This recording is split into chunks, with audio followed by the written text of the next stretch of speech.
İçəri şəhərə giriş çıxış sərbəst olmalıdır. Hesab edirəm ki, Azərbaycan vətəndaşlarının içəri şəhərə giriş çıxış sərbəst olmalı. Onlara ödəniş tətbiq olunmamalıdır.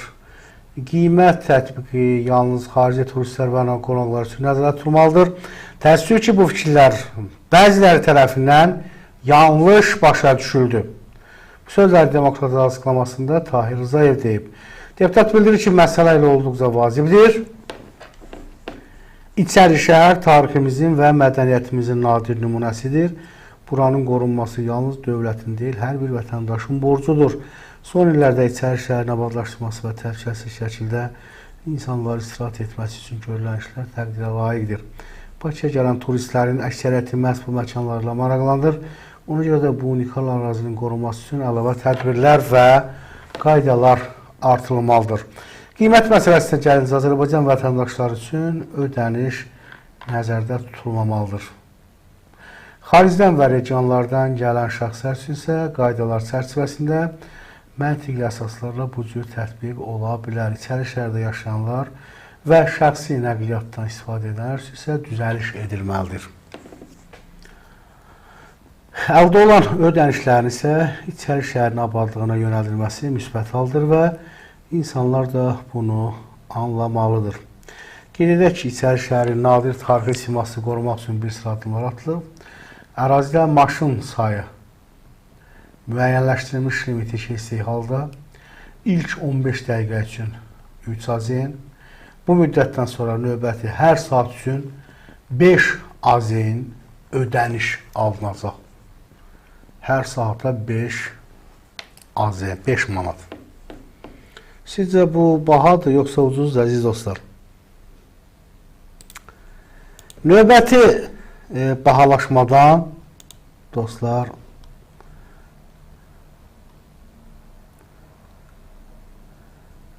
bahalaşma ilə bağlı danışacağım. Azarselin tarifləri qaldırmasından bu barədə danışarıq, amma ona qədər dostlar doktor Rəşid doktordan bir açıqlama var.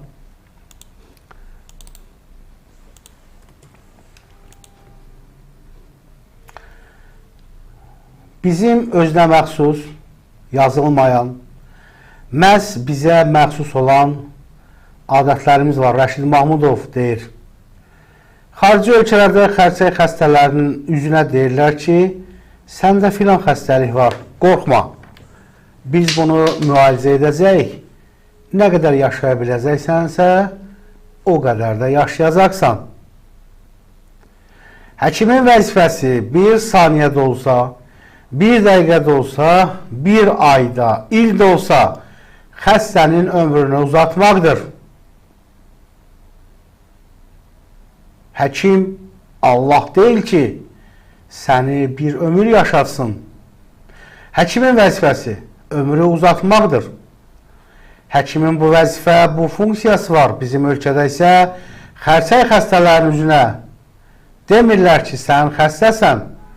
Oğluna deyirlər, qızına deyirlər. O da ağlaya-ağlaya gəlir ki, qorxma ata, sağalacaqsan. Bizim ölkədəki həkimlər xəstəyə pis söz demək istəmirlər. Bu, insanların xarakterindən asılıdır.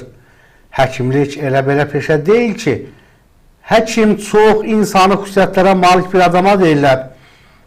Kimyadan, biologiyadan yaxşı qiymət alanlara həkim deyilmir ki.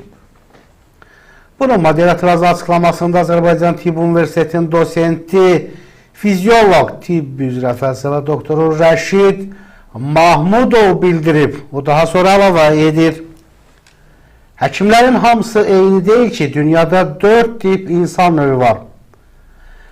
Neçə cür insan varsa, bir o qədər də tip var. Bir insanın saçının tükünün rəngi qədər eyni başqa bir insanda ola bilməz. Allah səni fərd yaradıb, şəxsiyyət yaradıb. Gözünün rəngindən ikinci bir adamda ola bilməz. Onun elə çalarları var ki, heç kəsdə yoxdur, ancaq səndə var. Həmçinin də dərinin rəngində o 4 növ qan qrupu köçürmək üçündür. 70 70 milyarda qədər qan qrupu kəşf olunub. Mən çalışıram ki, həmişə xəstələrlə mehriban olum. Bununla onlara sən ümid verirsən. Eləsi var ki, buradan sevinclə gedir.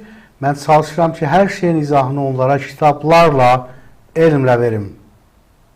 Bizim millət də elmi sevmir. Elmi çoxdan aparıb bastırmışıq qəbristanlıqda.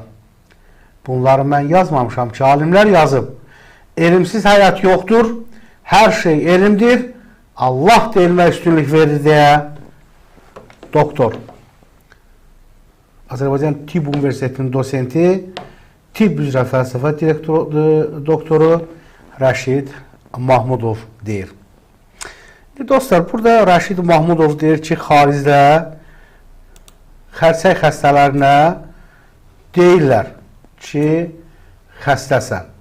Bizdə isə demirlər, atasına deyirlər, qızına deyirlər. Sizcə bu hal düzmü?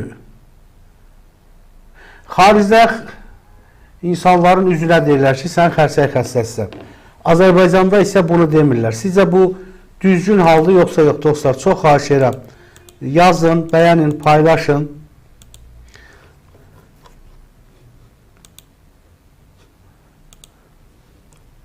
Və elmdən danışır.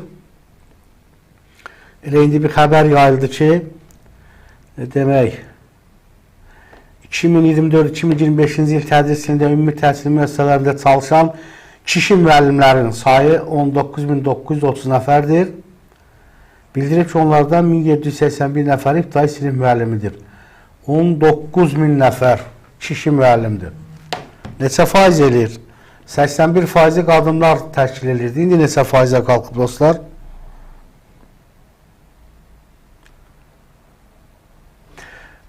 Əziz izləyicilər, dəyərli tamaşaçılar, bundan əvvəlki dəqiqələrdə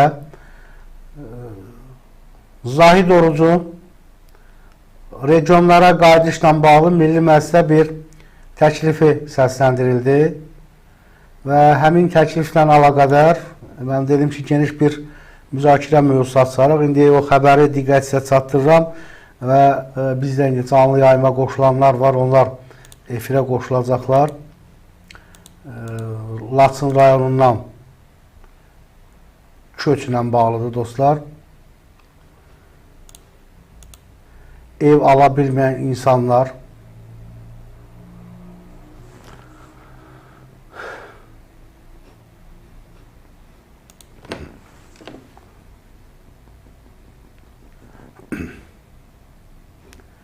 Zahid Oruz, dostlar, deyir ki, 3-5 dəqiqədən sonra hörmətli rejissor yəqin ki, o qonaqlarla sual-cavablar başlayacaq.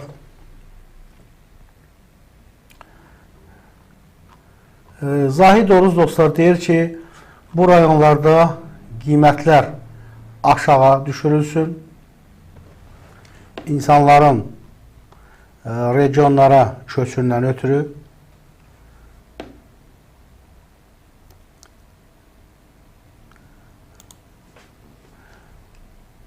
Zahid Oruzdan təklif bu rayonlarda qaz və işıq tarifləri 3 dəfə azaldılsın.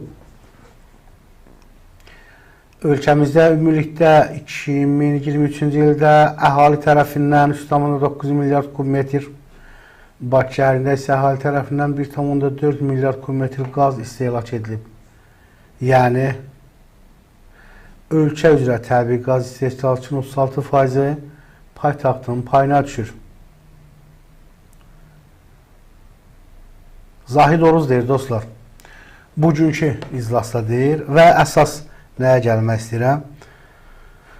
Deputat əhalinin paytaxta axınının qarşısını almaq, kəndlərə böyüklük qarşısı təmin etmək üçün bütün sərhədyanı ərazilərdə elektrik və qaz tariflərini 3 dəfə azaltmağı təklif edir. Əziz izləyicilər, siz nə təklif edirsiniz, yazın.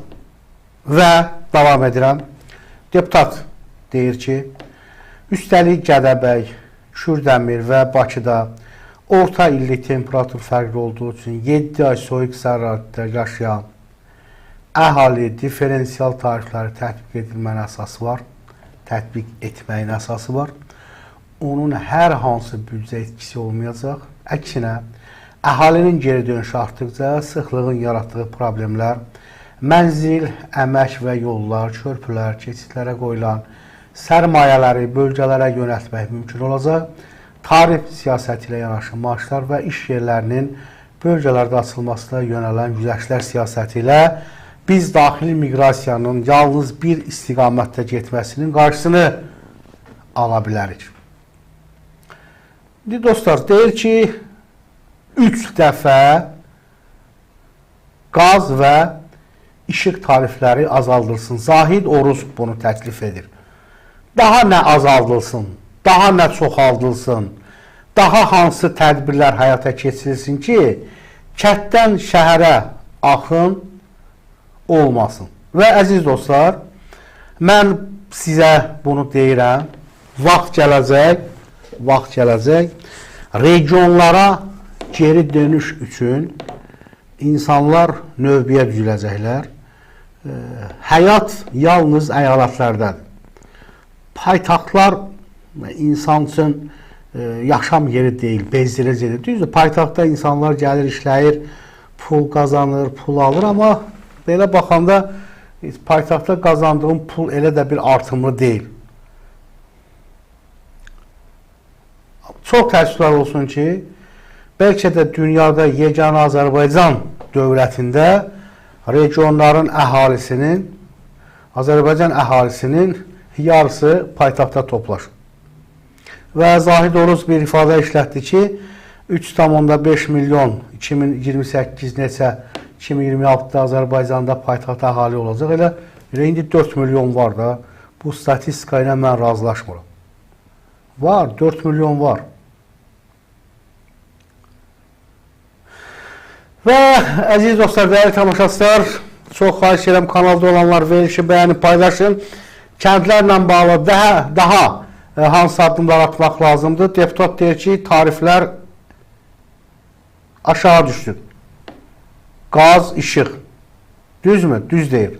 Su da aşağı düşməlidir. Çünki insanlar həyətyanı sahələrində bostana su verə bilmir, ağac becərə bilmir. Əvvəl pulsuz idi. İndi az qalırlar ki, çaydan axan suya da sayğac qoysunlar ki, olmaz. Və əziz dostlar, dəyərli tamaşaçılar, fikirlərinizi, təkliflərinizi yazın.